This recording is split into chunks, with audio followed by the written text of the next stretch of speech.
Ce qui est bien dans le cinéma français, c'est l'action. Ça va 100 à l'heure, non-stop, pas de répit.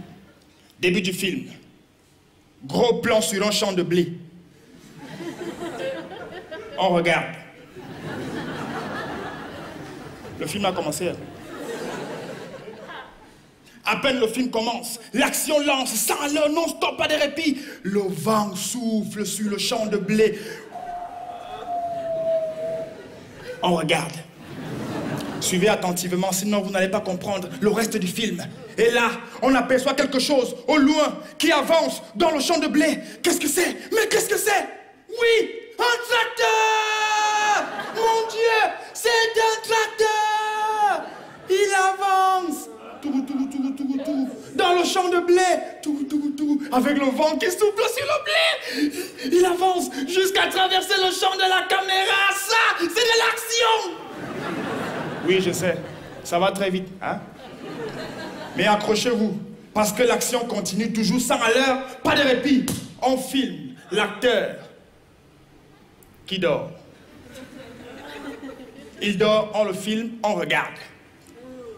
Il se réveille, descend du lit, marche jusqu'à la salle de bain, ouvre la porte de la salle de bain, entre dans la salle de bain, referme la porte de la salle de bain, prend la pâte dentifrice, ouvre la pâte dentifrice, met sur la brosse à dents, referme la pâte dentifrice, commence à se brosser les dents, finit de se brosser les dents, se rince la bouche 3 fois.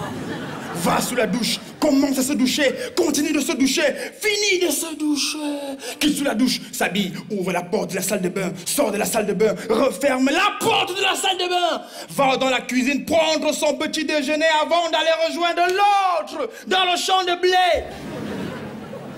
C'est trop rapide pour vous, je sais. Mais c'est important de comprendre chaque action du film. Sinon, vous n'allez pas comprendre le reste du film.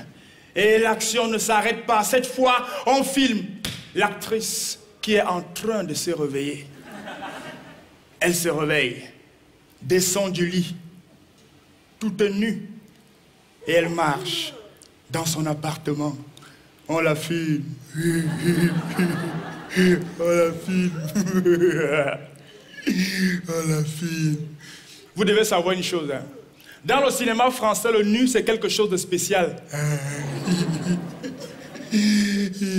C'est pas le nu qui intéresse les gens, mais le message qu'il y a derrière le nu.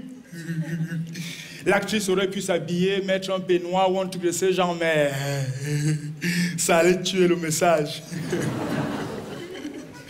Et pour vous prouver que j'aime le cinéma français, je peux sans réfléchir citer plusieurs noms de plusieurs grandes stars. Il y a par exemple Gérard Depardieu. Mais bon, c'est facile, tout le monde le connaît, hein? Et un autre que j'aime beaucoup, comment on l'appelle? On le surnomme GG. Depardieu Gérard. Et il y a un troisième.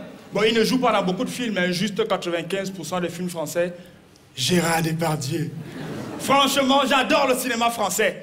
Mais s'il y a un cinéma que j'aime encore plus, c'est le cinéma américain.